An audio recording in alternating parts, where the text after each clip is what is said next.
guys, welcome back to The Bright Side. Macy here, The Bright Side Girl, and today we're going to be talking about my most anticipated book releases for 2024, part 1. So these are going to be the new releases that I am interested in coming out between January and June. There will be a part 2 coming out in July, so stay tuned for that. This is going to be a mix of young adult and adult. I feel like it's still going to be mostly young adult books, just kind of keep that in mind. There may be some popular books that I don't have on here. Most likely it's because I'm either not caught up enough in the series to be excited for them, or I'm not interested in them. So without further ado, we're going to get started with January. Coming up on January 2nd, and I know we're already past this point, but I wanted to put it in here anyway, is A Fragile Enchantment by Allison Saft. This is the author of A Far Wilder Magic, which is one that I still wanted to read from last year. I believe this is YA, but I could be wrong. And in this one, we have a romantic fantasy where a magical dressmaker commissioned for a royal wedding finds herself embroiled in a scandal when gossip columnist draws attention to her undeniable chemistry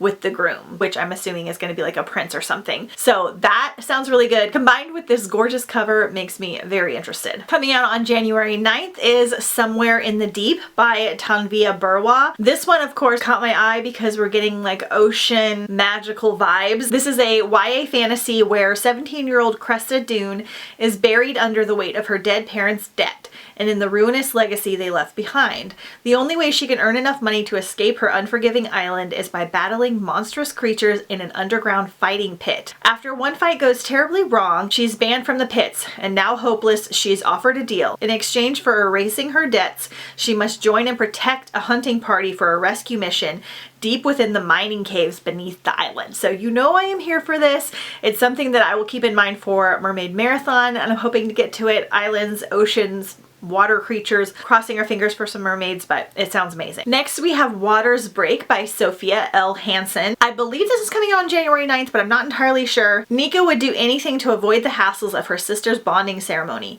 the wrap fittings, the hairstyles, and the braided fire coral, but she never imagined that the waters covering her planet would be broken. As heavens rained fire and stone, mountains erupt from the sea, and dry ground was birthed in the deep, dividing the water and the Ulomi people for the first time in their history. So again, we've got kind of island magic water vibes, which is always my jam. Coming out January 16th, and almost my most anticipated read of the entire year, is Emily Wilde's Map of the Otherlands.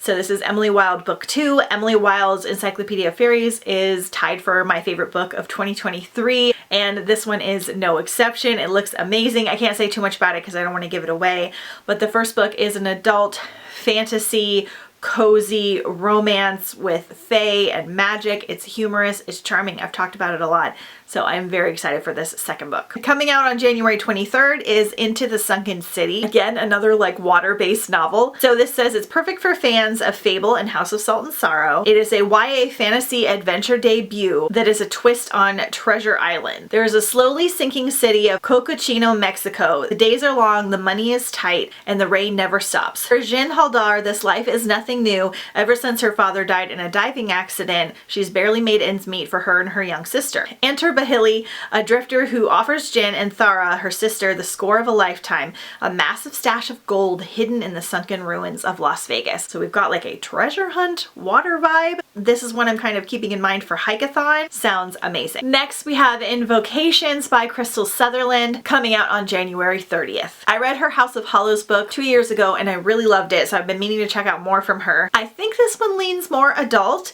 So we have Zahara Jones, and she believes in magic because the alternative is too painful to bear. That her sister was murdered by a serial killer and that there's precisely nothing she can do to change it. If there's anything Zahara cannot stand, it's feeling powerless. So she decides she will do whatever it takes, even if that means partaking in the occult to bring back her sister from the dead. So we've got some like dark witchy magic in here, so probably save this one more for fall. Now moving on to February. Coming out February 13th is With a Little Luck. This is the second in the Fortuna Beach series, which I did not know was going to be a series. The first book being Instant Karma by Marissa Meyer, who is my favorite author, basically. I didn't really fully love Instant Karma. I liked a lot of things about it, but it was like a 3.5 star for me, but I'm always game to check out more from Marissa. The first book is about a girl who has the ability to have instant karma on people. So if she thinks a thought, that will automatically happen, and she kind of learns some lessons about being like critical and hard on people. I think this is following different characters, but maybe in the same world.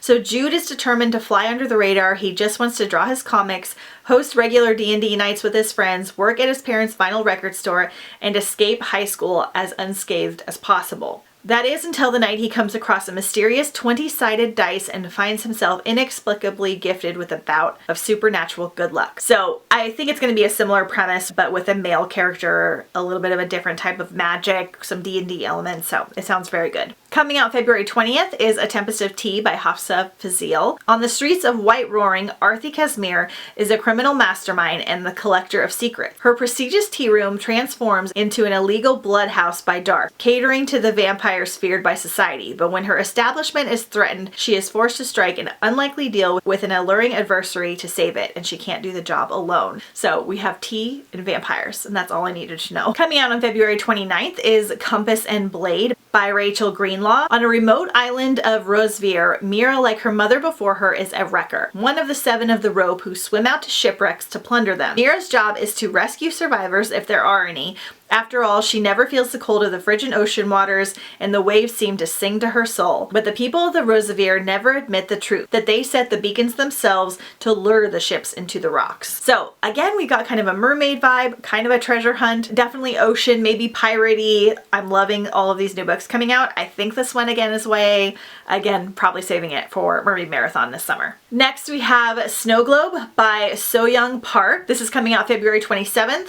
This is in a world of constant winter. Only the citizens of the climate-controlled city of Snow Globe can escape the bitter cold. But this perfect society is hiding dangerous and dark secrets within its frozen heart. So this just sounds really unique. I always put a couple dystopians on my list every year. Again, I think this is YA. Now moving on to March. We have What Monstrous Gods by Rosamund Hodge, a rich and romantic new standalone fantasy loosely inspired by the Sleeping Beauty fairy tale. Centuries ago, the heretic sorcerer Reuven raised a deadly briar around Renukiah's palace, casting the royal family into an enchanted sleep and silencing the kingdom of the gods.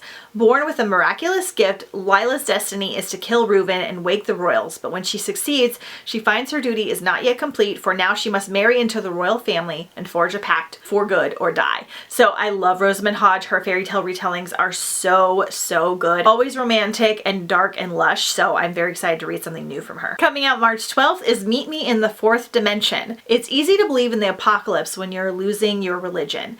NASA has assured everyone that the passage of the rogue planet Malachite will be safe, but Crosby's been getting other messages from a fortune teller and Malachite truther message boards, and now she believes that Malachite will kill everyone who doesn't ascend to the fourth dimension, a higher plane that transcends physicality. She tries to prepare her friends and family to leave their bodies behind and raise their frequency by changing their diets, wearing the right crystals, and moving into their friend's bunker before it's too late, but nobody is listening. So this sounds like a great sci-fi kind of spacey novel, probably putting it in like the Galaxy-a-thon category. Also love the cover. Then we have A Botanical Daughter by Noah Medlock. This one's coming out March 19th. I believe this one is an adult fantasy.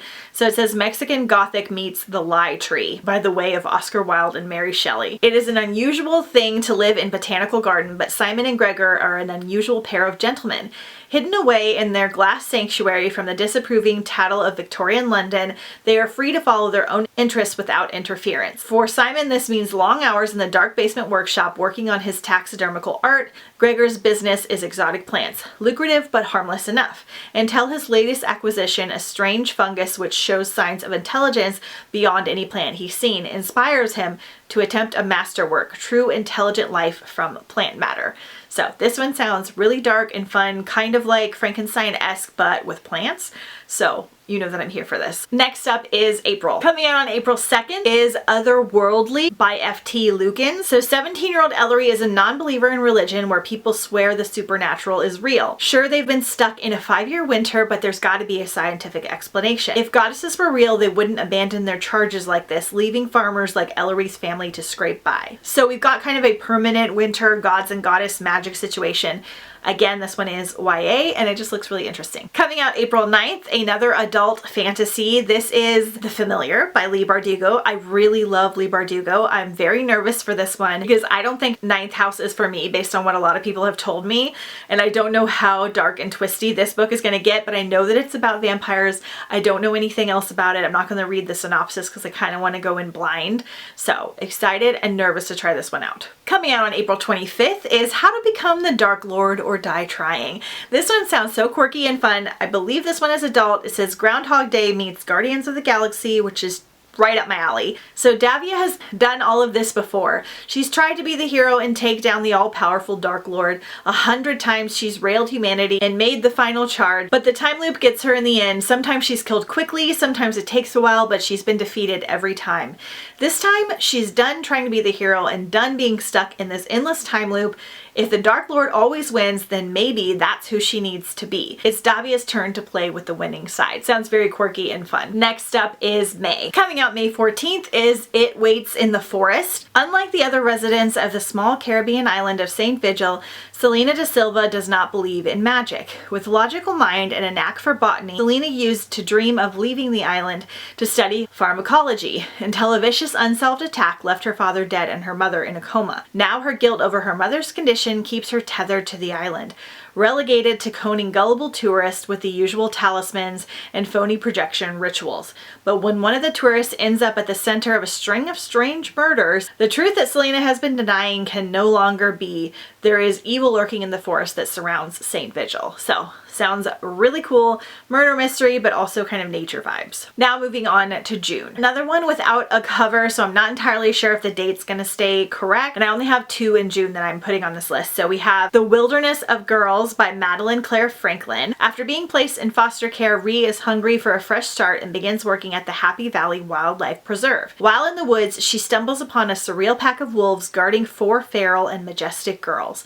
After Ree gains their trust, they reveal they're princesses from another land raised by a magical prophet they call Mother, and they're convinced Ree that she is their lost 5th sister. So this one just sounds really unique and really creepy and really fun. So I definitely want to check it out, coming out June 11th. And the last book on my list is We Shall Be Monsters by Tara Sim. This one's coming out June 25th. So it says Frankenstein meets Indian mythology in this twisty, darkly atmospheric fantasy where the horror is not the monsters we face but the ones you create. After her sister Lysia's sudden death, Kajal vows to do whatever it takes to bring her back.